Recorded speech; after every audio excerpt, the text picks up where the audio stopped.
आप सभी को भारतीय श्री अन्न अनुसंधान संस्थान में हार्दिक स्वागत है। और इंडो की ट्रेनिंग ये 2 दिवसीय प्रशिक्षण कार्यक्रम में आप सब लोगों का शामिल होने के लिए आगरा में ज्यादातर आप लोग बाजरा लेते हैं, कहीं कहीं ज्वार भी लेते हैं, और बाकी जैसे रागी है, कोदो, कुटकी, चेना, ये सब तो थोड़ा कम ही है ना, बहुत कम है। नाम मात्र भी मुश्किल से देखने को मिलेगा। ज्यादा तो आपका बाजरा है, और आजकल खासकर समर बाजरा भी बहुत ज्यादा लग रहे हैं ईस्टर्न यूपी में। और वैसे नॉर्मल खरीफ में तो आपका बाजरा लगता है, और आपके इधर हाइब्रिड वाला बाजरा चलता है, प्राइवेट कंपनी का चल रहा है। बहुत सारे मे बी 6-7 कंपनीज वहाँ पे स्थित है, जो उनके ट्रायल्स भी चल रहे हैं और उनका मटेरियल भी हो रहा है, और पैदावार भी अच्छा है। यूपी में थोड़ा भी पानी मिलता है तो बाजरा अच्छा परफॉर्म करता है। वैसे आप लोगों के उधर में तो मीडियम टर्म मेच्योरिटी वाली, मध्यम अवस्था पकने वाले, अगर हम देखेंगे तो बाजरा में early maturity, medium maturity, late maturity, मतलब जल्दी पकने वाली, मध्यम अवस्था और पकने वाली, और तेज सड़ने वाली है। तो आपके उधर मीडियम से लेकर देर से पकने वाली, काटने वाली किस्मों की ज्यादा चलता है। और इसमें आप ये भी है कि दाना और चारा दोनों के लिए इस्तेमाल करते हैं, और वो भी बाजरे के सिक्के को भी आप थोड़ा मोटा और लंबा पसंद करते हैं। दाना भी थोड़ा मोटा चाहिए आपको, और हल्का सा कलर थोड़ा सा वाइट वाला प्रेफर करते हैं, डार्क ग्रे नहीं प्रेफर करते हैं। ये सब तो हमें पता है, और क्योंकि मैं पिछले 20 साल से ऊपर से मैं बाजरा में काम कर रही हूँ, तो मुझे इन सब चीजों के बारे में तो ज्ञान है, और जो किसान लगा रहे हैं आपको भी मेरे से भी ज्यादा ज्ञान है। यहाँ पे आप जब प्रशिक्षण के लिए आए हैं तो बाजरा के साथ में हमारे श्री अन्न अनुसंधान संस्थान में ज्वार का भी करते हैं, रागी भी लगाते हैं, चने, कोदो, कुटकी, चेना, ये सब है।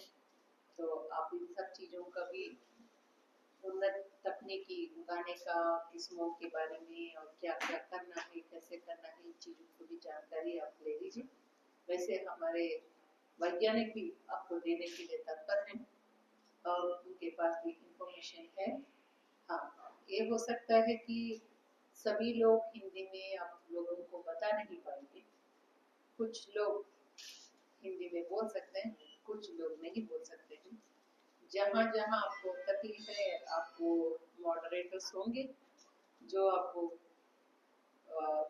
कड़ी यूपी वाली बोली में तो नहीं बोल सकते हैं, लेकिन टूटी फूटी हिंदी में तो बोल ही सकते हैं वो लोग, है ना। और हम यहाँ पे आप लोगों को, किसानों को, उन्नत तकनीकी के अलावा दूसरे आपको पौष्टिक उपयोगों के बारे में बोलते हैं, क्योंकि ये पहले इनको मोटे अनाज बोलते थे, कदन्न बोलते थे, छोटा कद दे रहे थे। अब प्रधानमंत्री जी की और मैडम की वजह से श्री अन्न का दर्जा मिल गया, जो कदन्न से 2 स्टेप ऊपर आ गए, 2 सीढ़ी ऊपर आ गए ना। कदन्न से अन्न, और अन्न से श्री अन्न, 2 कदम बढ़ गए इसका। इसीलिए सब लोगों की रुचि इसमें आ गई, और जब लोग बार बार बोल रहे हैं इनमें पौष्टिकता ज्यादा है, तो सबको एक दिलचस्पी भी हो गई कि ऐसी कौन सी पौष्टिकता ज्यादा है इनमें, श्री अन्न में इतना बात चल रही है, ये भी लोग सोचते हैं। देखा जाए तो बाजरा जब आप उधर लगा रहे हैं, ये इसमें आपको आयरन, जिंक बहुत ज्यादा है। जो आयरन और जिंक की कमी से हम लोगों को अनीमिया की बात आती है, जो रक्तहीनता बोलते हैं। आदमी हो, औरत हो, बच्चे हो, जब भी आपके खून में हीमोग्लोबिन कम होते हैं, और वो हीमोग्लोबिन तभी कम होता है जब आपके शरीर में आयरन और जिंक की कमी होती है। और बाजरा जो है उसमें आयरन और जिंक ज्यादा है, इसलिए खून बढ़ने में मददगार है। इसके अलावा आप सब लोगों को पता है कि बाजरा में वसा ज्यादा है, फैट कंटेंट ज्यादा है, लेकिन ये वसा जो है उपयोग वाली वसा है। आप डॉक्टर के पास जाएंगे, वो बोलेंगे पोहा, पॉलीअनसैचुरेटेड फैटी एसिड्स जिसमें ज्यादा है वो अच्छा है करके बोलेंगे, और बाजरे में ये सब चीजें भरपूर है। और इसी कारण से जब बाजरे को आप पीसते हैं, आटा बनाते हैं, अगर थोड़ा गर्मी है तो एकदम हफ्ता 10 दिन में बाजरा खट्टा हो जाता है। खट्टापन की शिकायत है ना, कड़वा होता है, खट्टा भी होता है, कोई खट्टा बोलते हैं, कोई कड़वा बोलते हैं उसको, है ना। तो क्योंकि उसमें ऑक्सीडेशन रिएक्शन होता है, एंजाइम्स की एक्टिविटी हो जाती है, क्योंकि उसमें फैटी एसिड्स ज्यादा है, इसलिए। लेकिन खाने के लिए, पशु के लिए, पशु ग्रास के लिए ये सब ठीक है। अब आप दूसरे श्रेणी को देखेंगे, ज्वार है, उसमें फाइबर भी ज्यादा है, मैग्नीशियम भी ज्यादा है, जो हमारे हृदय के लिए, हार्ट के लिए अच्छा है। तीसरा आप रागी ले लीजिए, रागी में कैल्शियम ज्यादा है, जो आपके हड्डियों के लिए जरूरी है। इसीलिए तो बोलते हैं ना बच्चों को दूध पिलाना है। आप यूपी में देखिए, पंजाब में देखिए, दूध की खपत ज्यादा है ना, दूध की और दूध की प्रोडक्ट्स। तो ये भी देखा गया है कि 1 गिलास रागी का माल्ट 3 गिलास दूध के बराबर है, इतना उसमें कैल्शियम ज्यादा है। तो आप देखते हैं बड़े बूढ़ों में घुटनों की दर्द है, फिर लेडीज में प्रॉब्लम होती है, बच्चों में भी प्रॉब्लम होती है, तो रागी खिला दीजिए। और कंगनी में आप जो आजकल डायबिटीज बहुत लोगों को हो रहे, इसके अलावा जब डॉक्टर के पास जाते कहते कि ग्लाइसेमिक इंडेक्स जिसमें कम है, ऊन बताते उनको खाना है, ऊन खाना, उस टाइप की खाना खाना है। ऐसे में कंगनी में बहुत कम है ग्लाइसेमिक इंडेक्स। और चेना प्रोसोमेट बोलते हैं, जिसमें प्रोटीन सबसे ज्यादा है। जो लोग अंडा खाते हैं, मांस खाते हैं प्रोटीन के लिए, वो लोग चेना खाएंगे तो आपको ना अंडा ना मांस की जरूरत है। चना नहीं, चेना,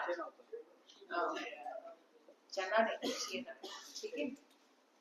फिर कोदो है, इसमें एंटीऑक्सीडेंट्स भरपूर है। कुटकी है, इसमें भी सारे अच्छे गुण हैं। और सावा है, जो जंगारा बोलते हैं आप, सावा के चावल, सावा की खिचड़ी, ये सब तो बनती है। तो ये सब है। अब ये चीजों की खपत तो पहले से हो रही है, बीच में हम लोग थोड़ा सा चावल और गेहूं की तरफ भटक गए, और फिर इन चीजों को खाना भूल गए, है ना।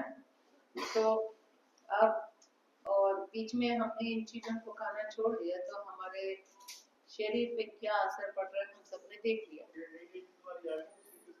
यही तो, इसलिए उनका असर तो हमने देख लिया, तो फिर हम अपने को सुधारना है ना। जो हम खा रहे हैं वो सही खाएंगे तो हमारे शरीर भी सही रहेगा, और स्वास्थ्य भी सही रहेगा, हम सब सही रहेंगे। तो इन सब चीजों को देखते हुए भारत सरकार ने तो ये प्रण भी लिया कि सबको श्रेणी खिलाएंगे और उनको तंदुरुस्त और स्वस्थ बनाएंगे। अब जो भी श्रेणी आप उगाना चाहते हैं, उसके लिए कुछ रिक्वायरमेंट्स होती हैं, जो जरूरी चीजें हैं। आप कोई भी फसल उगा लीजिए, पहले भूमि की मीन्स खेत की तैयारी करनी है, और जब खेत की तैयारी करते हैं, जोतते हैं अच्छे से, दरदरा थोड़ा जो भी बोले, है ना। उसके बाद आपको जो बीज दर बताया जाता है उसी हिसाब से कतार में लगाएंगे तो अच्छा है, क्योंकि कोई भी इंटर कल्टीवेशन आपको करना है, जब खासकर इन श्रियाना फसलों में खरपतवार की ज्यादा प्रॉब्लम है। आप बाजरा लगाइए, ज्वार लगाइए, जब खेत में बीज बोएंगे उसके बाद 15-20 दिन के अंदर इतना ज्यादा खरपतवार होता है तो वो खरपतवार निकालना पड़ता है। अगर आप कतार में बोएंगे तो खरपतवार निकालने के लिए हल भी चला सकते हैं, कुछ भी चला सकते हैं। अगर लाइन और कतार में नहीं है तो फिर आप क्या चलाएंगे, हाथ से निकालना पड़ता है, ये दिक्कत है। जिससे फिर जब हाथ से निकालना पड़ता है लेबर को लगाना पड़ेगा और फिर आपकी कॉस्ट बढ़ जाती है, इकोनॉमिक्स कम हो जाएगी, है ना। इसीलिए जब भी सस्य विज्ञान वाले से पूछेंगे वो तो कहेंगे कि कतार की बुवाई करो, ये बात है।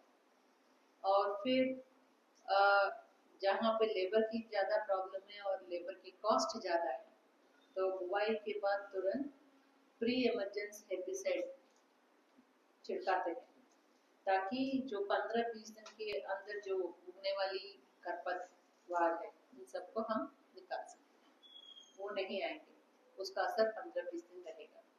तब तक पौधा बड़ा हो जाएगा और फिर खरपतवार उगने में और इनमें कंपटीशन हो जाएगा तो पौधा अपने आप बड़ा हो जाएगा और छोटे हो जाएंगे, ये है उसका लॉजिक। और फिर जो मैन्योर फसल फर्टिलाइजर्स है, एनपीके आप लोगों को पता है। वैसे आप धान और गेहूं के कंपैरिजन में देखेंगे बाजरे में इतना नाइट्रोजन, फास्फोरस, पोटेश की रिक्वायरमेंट नहीं है, बहुत कम लगती है। और जो लगाते हैं वो भी आप एनपीके को आधा पूरा फास्फोरस, पूरा पोटेश, आधा नाइट्रोजन पहली बार बेसल डोज बोलते हैं। जब आप खेत की तैयारी करते हैं उसी पे मिला लेते हैं, उसके बाद आप कतार बना के उसमें सोइंग करते हैं, हो जाते हैं। और जब 1.5 महीने के बाद 40-45 दिन के बाद जब सिट्टे निकलते हैं उस टाइम फिर दूसरी डोज नाइट्रोजन की यूरिया के रूप में दे देते हैं। वैसे धान और गेहूं की तरह इस पे कोई स्प्रेस की जरूरत नहीं है, ना कोई इंसेक्टिसाइड की जरूरत है, ना कोई हेर्बिसाइड की जरूरत है, सॉरी आपका फंजिसाइड्स की जरूरत है। फिर भी कुछ लोग खासकर प्राइवेट कंपनी वाले क्या करते हैं, उनका बीज को थोड़ा सा सीड ट्रीटमेंट करके आप लोगों को बेचते हैं, इसीलिए आपको लगता है वो कभी रेड कलर में दिखता है जो बीज आप हाथ में आता है, या कहीं आपको ग्रीन कलर में दिखता है और कहीं पीला कलर का भी दिखता है।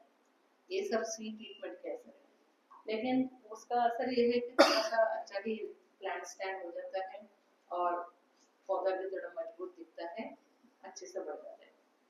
और इसके अलावा इसमें जो रोग लगते हैं डॉनी मिल्ड्यू बोलते हैं, जो हरी वाली बोलते हैं ना, जो जोगिया बोलते हैं, डॉनी मिल्ड्यू बोलते हैं जनरली, उसमें क्या होता है कि जो सिट्टा आना है, बाली आना है, वहाँ पे बाली की जगह, दाने की जगह आपको पत्तियां मिलती है, पूरी बाली पत्तियों में कन्वर्ट हो जाता है। ग्रीन डिजीज बोलते हैं, हाँ, ग्रीन ईयर डिसीज बोलते हैं, है ना, डॉनी मिल्ड्यू बोलते हैं उसको, ठीक है, डॉनी मिल्ड्यू। ये ज्यादा आपको शुरुआत में ही दिखती है, जहाँ पे भी आप देखते हो उसको उखाड़ के फेंक दीजिए, उसको रहने मत दीजिए। आजकल एक प्रॉब्लम और आने लगी, ब्लास्ट। जब बारिश कंटिन्यूस होती है और टेम्परेचर ज्यादा है, बारिश भी ज्यादा है, ऐसे टाइम में ब्लास्ट जो है वो दबे दबे दिखते हैं, फिर बाद में पूरा ब्राउन हो जाता है और पूरा पौधा जो है सूख जाता है तना से पूरा। ऐसी स्थिति में आपको थोड़ा सा, अगर दो कतारों के बीच में ज्यादा जगह है तो थोड़ा हवा बहेगी, हवा चलेगी तो फिर वो थोड़ा सूख जाएगी और जो इनोकुलम जो है एक पौधे से दूसरे पौधे में नहीं जाएगी, ये थोड़ा देखना पड़ेगा। अगर आपको ऐसे बीमार पौधे दिखते हैं तो उनको उखाड़ के फेंकना है। इसके अलावा एक छेपा रोग आता है, जब बाली में दाना बनना शुरू होता है उस टाइम में अगर बारिश आ जाए, जब फूल गिरता है, फूल से दाना बनने के टाइम में बारिश आ जाता है, उसके अंदर एक फफूंद जाता है और वो पूरा दाना को काला बनाते हैं और वो पाउडर बनता है, वो स्मट है। है ना, स्मट बोलते हैं। इसके अलावा एक और है एरगट। एरगट उसमें जो है एक शहद की टाइप की निकलती है और वो उसको चेपा बोलते हैं, चेपा रोग बोलते हैं, है ना।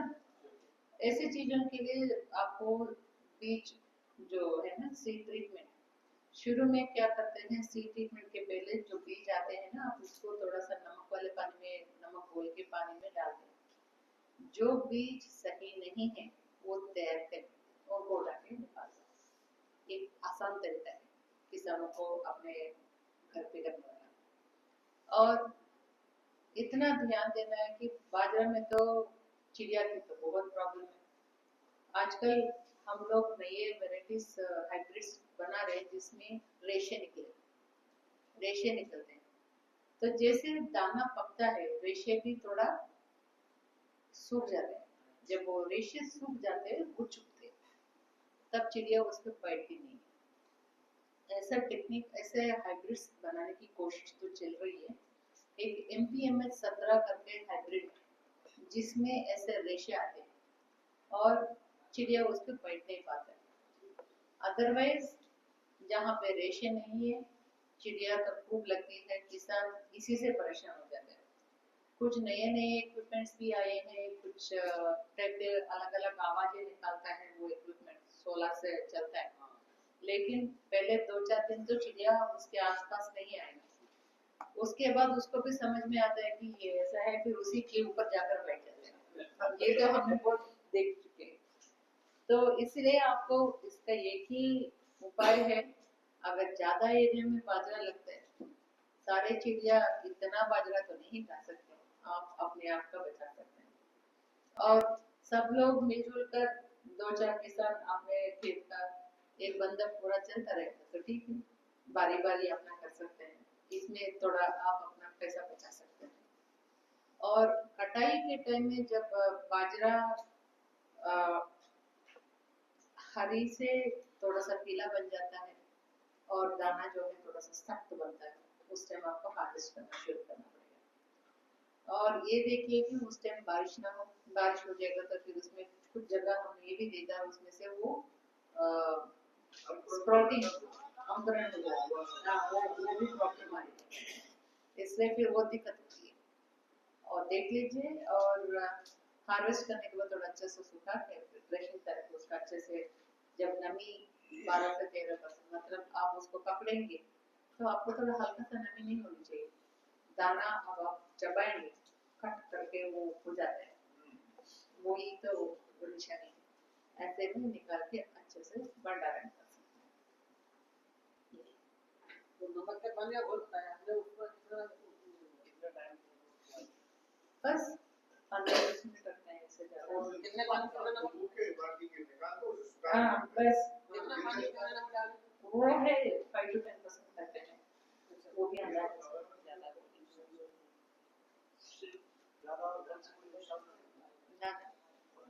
ज्यादा मत रखना। जैसे नमक जो डालने का बताया जा रहा है, सादा पानी में भी हम देख सकते हैं। हाँ सादा पानी में भी लिख सकते हैं। 2017 से एक रूल बनाए, कोई भी बाजरा वैरायटी या हाइब्रिड जो ऑल इंडिया कोऑर्डिनेटेड पर मिलेट मतलब बाजरा इम्प्रूवमेंट प्रोग्राम से जो निकलती है, उसमें मिनिमम 42 ppm आयरन होना है और 32 ppm जिंक होना है। अगर 42 ppm आयरन और 32 ppm जिंक नहीं होता है तो हम उसको आगे नहीं बढ़ने देते, क्योंकि इतना मिनिमम रहने से आपको जब उसका खाते बाजरा को खाते हैं तो आपके शरीर में भी अच्छा सा आयरन और जिंक जाएगा। ये हमारी वो प्रयास है, क्योंकि उपज बढ़ाते हैं तो खाद्य सुरक्षा होता है, लेकिन जब ये आयरन जिंक इनको बढ़ाते हैं तो पोषक तत्व बढ़ते हैं, इससे पोषण सुरक्षा भी होता है। खाद्य सुरक्षा के साथ में पोषण सुरक्षा भी चलता है।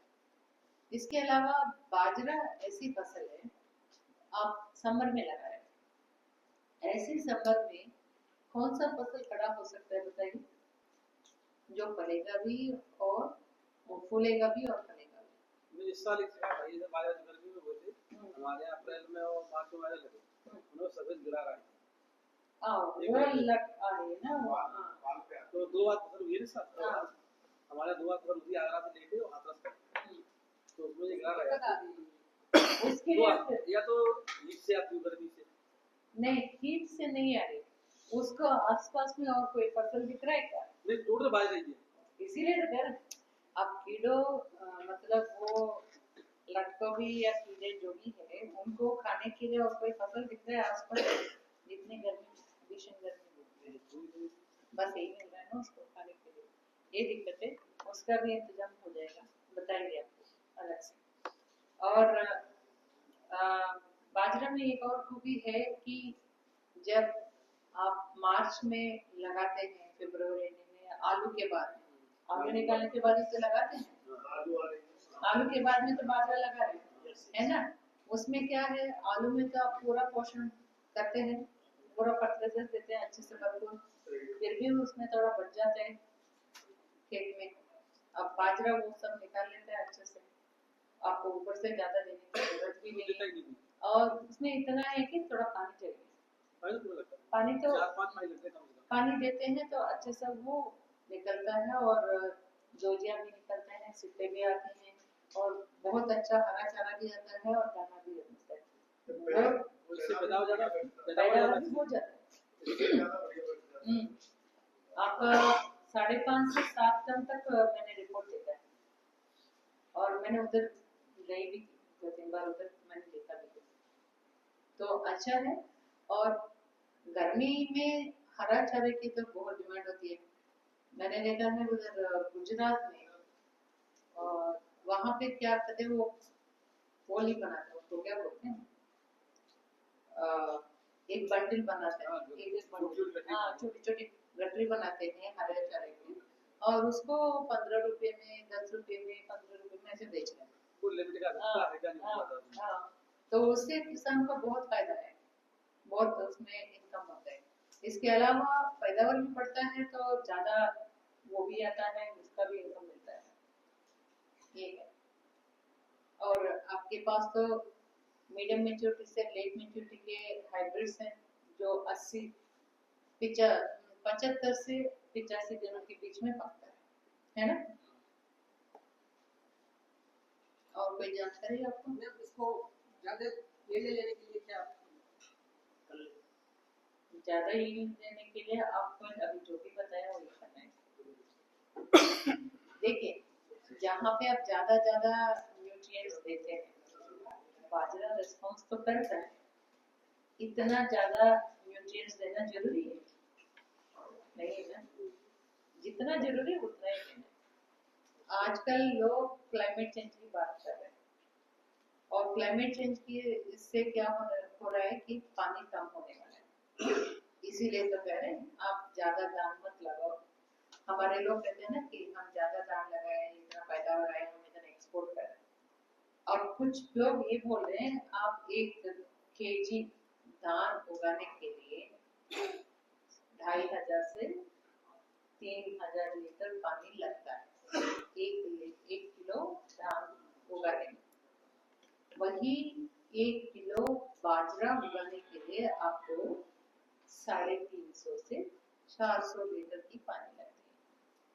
कहाँ 2500, 3000, कहाँ 300-350, 10 गुना ऑलमोस्ट। वो भी जब लगता है मौसम अनुकूल न होगा, अगर मौसम अनुकूल है तो एक बार उसकी पानी देनी बस ये बात है। और जो इसमें न्यूट्रिएंट्स की जरूरत कम है, पानी की जरूरत कम है, और बाकी जिस तरह का हमको खेत जोतने के लिए दान में इतना मेहनत करते हैं, वो सब की तो जरूरत है ही नहीं इसमें। बस एक ही प्रॉब्लम है इसमें, मैं जो समझती हूँ, धान जो है जब कटाई के टाइम में आता है तो पूरा सूख जाता है, इसलिए गेहूं भी देखिए पूरा सूख जाता है। आप वीट, वो मल्टी क्रॉप थ्रेशर्स होते हैं ना, उसको लगा के करते हैं। बाजरा का कटाई के टाइम में क्या होता है, ज्यादातर अक्टूबर नवंबर में होता है, तो नमी होती है। अब उसको आप मल्टी क्रॉप थ्रेशर में लगाकर उसको नहीं कर सकते, इसके लिए बाल सिट्टे अलग से काटना पड़ते हैं, फिर पौधा अलग काटना पड़ेगा, या तो पौधा काट के फिर उसको अलग से काटना पड़ेगा। एक ये मेहनत वाली है। और इंजीनियरिंग वालों से हम कह रहे हैं कि भैया थोड़ा कैसे डेवलप करो जो किसान के लिए उपयोगी। इसके अलावा और कोई चीज अभी हमारे इधर वैल्यू एडिशन के ऊपर भी बहुत अच्छा काम हो रहा है। आपने इनको दिखाया अभी? नो मैडम, टुमारो हाँ। Total value. तो हमारे इधर वैल्यू एडिशन के लिए अच्छे अच्छे फैसिलिटीज है। आप मशीन से एक तो आटा बनाना, ये तो मिल्स तो हर जगह है, आटा चक्की वगैरह। तो आप इनसे दरिया बना सकते हैं, थोड़ा सा छोटा साइज बना के उसका रवा भी बना सकते हैं, सूजी बना सकते हैं, या खिचड़ी रवा टाइप का भी बना सकते हैं, बिस्किट भी बना सकते हैं, नूडल्स बना सकते हैं, पास्ता बना सकते हैं, केक बना सकते हैं। अभी 3-4 दिन पहले इन लोगों ने एक पिज्जा बेस भी बनाए थे बाजरे का, क्योंकि सब लोगों को इनकी पौष्टिकता के बारे में जानकारी ज्यादा पता चले, तो सब लोग खाने के लिए इंटरेस्ट दिखा रहे हैं। तो तरह तरह के व्यंजन भी निकल के आए। आप लोग बाजरे के लड्डू, सेव ये सब तो खाए होंगे, क्योंकि गुड़ बनते हैं। आप इसके अलावा थोड़ा फैंसी आइटम्स बच्चों के लिए, आजकल के बच्चों को ये तरह तरह की सब चीजें चाहिए ना, पिज्जा बर्गर ब्रेड वगैरह, ये सब भी बाजरे से बन रहे हैं। और किस तरह से बनाते हैं, कौन कौन से मशीन जरूरी है, ये सब आपको कल ये दिखाएंगे। हमारे इधर एक वैल्यूएशन फैसिलिटी है, वहां पे ले जाएंगे, आपको दिखाएंगे। और इसके अलावा यहाँ पे जिन लोगों को स्टार्टअप लगाना है और बाजरे के ऊपर लगाना है, या कैसे जिस जो भी चीजें पे लगानी है चिड़ियन से संबंध में, उसकी ट्रेनिंग भी दी जाती है। लेकिन उसका एक अलग कोर्स होता है, उसका एक फीस होता है, और आपको किस टाइप का मटेरियल बना सकते हैं, कहाँ से लेना है, ये सब भी सिखाया जाता है। फीस क्या होगी, कोर्स क्या होता है, ये बताएंगे आपको कल, वहाँ ले जाएंगे। तुम्हारा जो आपको इसके ऊपर जो बिजनेस करना चाहिए तो उसको प्रोसेसिंग और वैल्यूएशन यूनिट सेटअप करना चाहिए, तो ये सब आपको हाँ बताया सब जाता है। आपको पूरा कल बता देंगे। ठीक है, ठीक है, बहुत बहुत धन्यवाद आपको। धन्यवाद। एसएलसी प्लान का ले लेते हैं। फटाफट चाहिए, हाँ। मेरे को काम है। फाइल्स इधर ही रखो, उसके बाद टी टी पी के आप गेस्ट हाउस में जाओ। ठीक है, फाइल ही रखें।